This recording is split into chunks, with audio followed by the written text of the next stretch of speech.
Well, welcome back. How are you feeling this fight week? I'm feeling great. A new improved Chepe, no injuries, no nothing. Weight cut's great. Camp went amazing. Just ready to perform.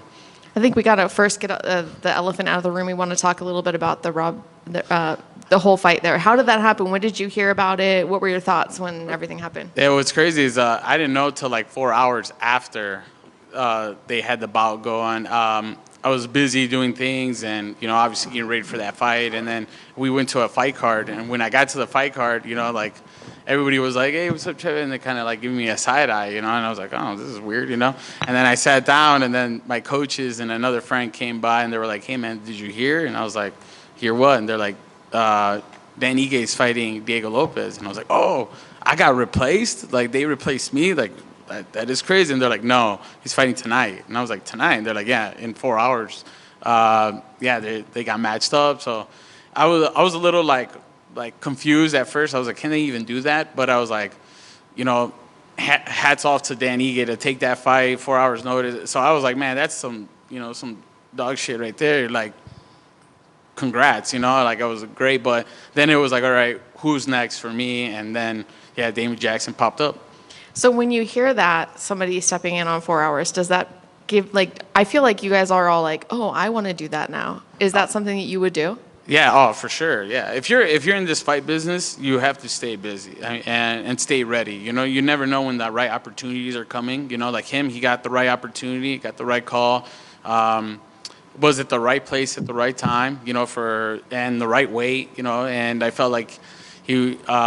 If any fighters like that, I'm pretty sure they're down to go. How long between when that moment happened when you heard about, hey, my opponent's gone, until you heard about the new opponent? Was there a downtime where you're like, do I have a fight still? No downtime. I'm always training, so it's like an addiction, you just consistently working on new things, and that's what we're doing. I looked at Dan Ige, and then it was like, okay, next opponent, and we're looking at already the top 10. We're just trying to move forward from that, or anybody, because I've said yes to many ranked opponents, but I get a lot of no's or they're already matched up. So it was cool to just have Damon Jackson step in at the right time. So what sort of fight are you expecting from him? A scrapper, he's good. With his IQ and everything else, he's good at like calculating his takedowns and everything else. I feel like he's not big of a brawler, and if he runs into another brawler, it's kind of a bad end for him. And I feel like this is that kind of fight where he's got to really use his IQ to fight me. Do you see this fight going the full 3 rounds? I know everybody says, oh, we train for 3 rounds, but what are you realistically expecting from that fight? Yeah, well, I definitely want to finish. I know he's looking for a finish. I feel like if you want to do good in this business, you have to be a good, finisher. And that I feel like first, second round is going to be the goal. And I know you don't want to look past him, but are you still eyeing Dan Ige? Is that somebody you still want to fight, or are you over that at this point? Anybody at this point. A lot of people kind of give me other offers of guys that I've lost to that were before the UFC and stuff like that. They're like, oh, you should rematch this guy or this guy. But I feel like anybody that's in my path that I'll fight, even if a guy I lost to or won or whatever I got to do to get to the title. I know you just recently told MMA Junkie that you would fight Ilia would you fight him on 4 hours notice? Oh yeah, for sure. Yeah. Really? Like if you spar with Justin Gaethje, you have 20 minutes to really think of your life, you're like, okay, I gotta really warm up, I gotta really stretch out, I gotta move my head, and I feel like those are those kind of moments, you're about to fight one of the dangerous guys in the world, so you have to be prepared for it, mentally, physically, and spiritually as well, because sometimes, those rounds don't go as well, and, you gotta come out with your chin up, so I feel like, anybody at the top 10 for sure. I never said no to a fight, so I wouldn't start now.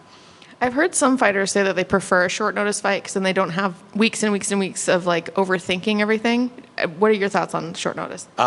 Short notice is, for me, I think they're fun. It's part of the business, It's part of, it's like being on a team and you're on the bench and they're like, hey, our player got injured, you're in. I look at it as that kind of way. I like however we do it. You know, if we have some time to really train and go out there and put on a better performance than a short notice fight, that's fine. But I feel like anything is good. You know, for me, I don't get anxious or anything. I love this, so it's just fun. Thank you. Oh, Chepe, so because of a couple fight cancellations, you guys got bumped up to the co-main event. Do you see that as a bigger opportunity? Is it still the same fight, you know, not any more stakes really added? Yeah, no, I feel like it makes it a little bigger. Obviously, you know, it's the co-main event. People are going to be watching, and we obviously have to put on a show. I've been seeing a lot of shows and a lot of guys kind of talking more than fighting, and then when they go out there and perform, it's nothing. And I feel like we're that fight where we're going to go put on some fireworks, do some, you know, put on the real display of MMA. Yeah, and building off of that, you know, a lot of people say that the heavyweights always get the main events because they're bigger. Do you think this is one of those fights where you guys will steal the show? Yeah, for sure. I feel this is a fight of the night potential for sure. You know, I feel like it's going to be more of a mixed martial arts kind of fight. You know, I know the heavyweights put on the show as well, but I feel like we're more all over the cage. You have to really like pay attention to the style and what the other guy's giving. And yeah, man, I feel like we're definitely going to be that fight on this card that's going to just be nothing but brawling and fun. And not that anyone in the UFC is an easy fight, but the UFC's given you 3 tough opponents so far.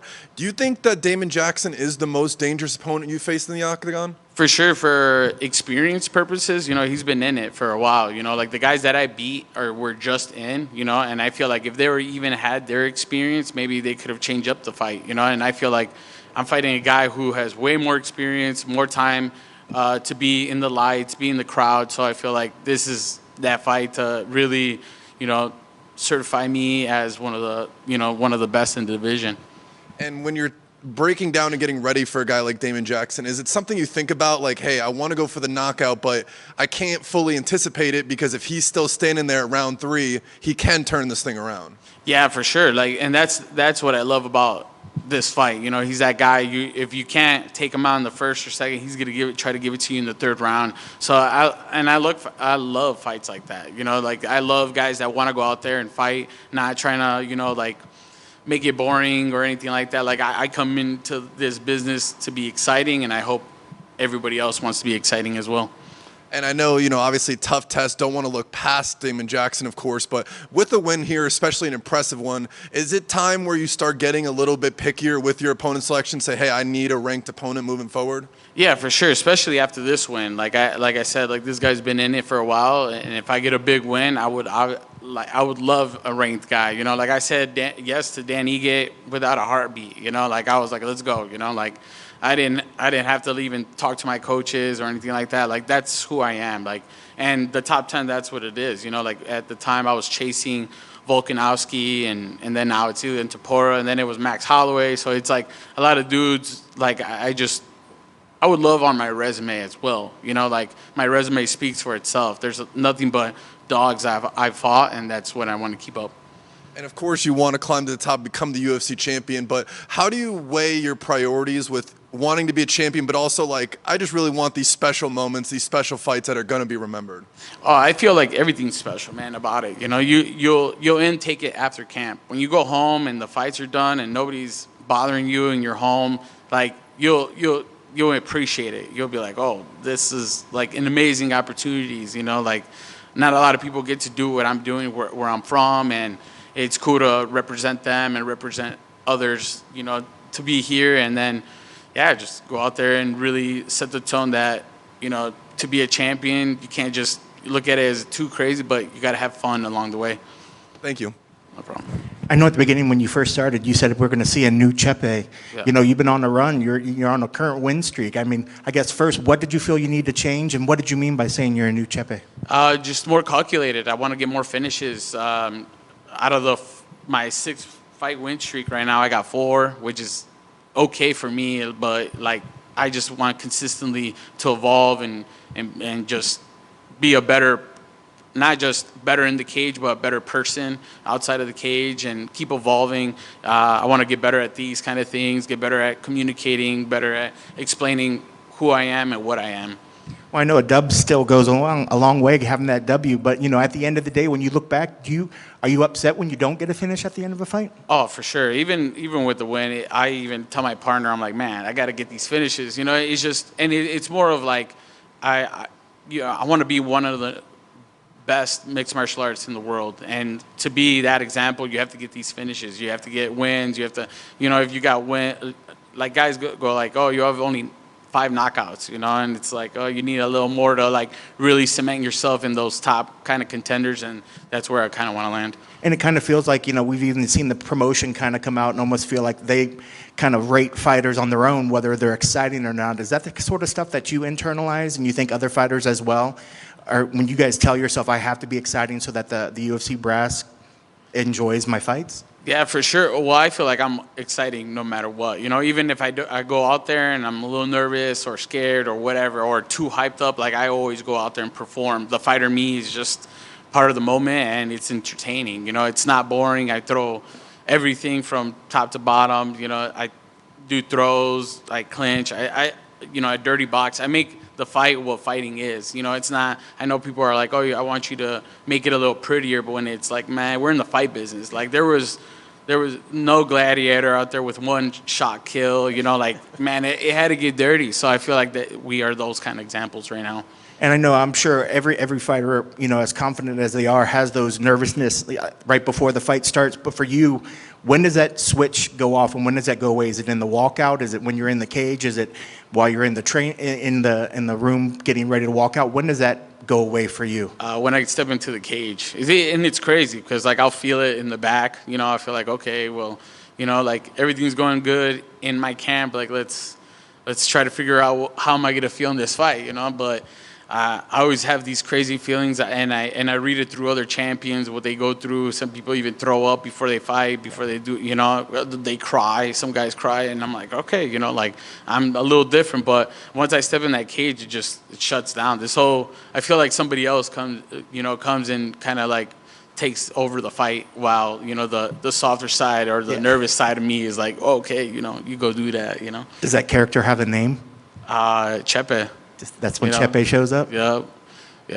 So, I look at it as like, Chepe Machine Gun as a whole different person. Like, I'm not that guy right now, but when I'm in the cage, I'm definitely that guy.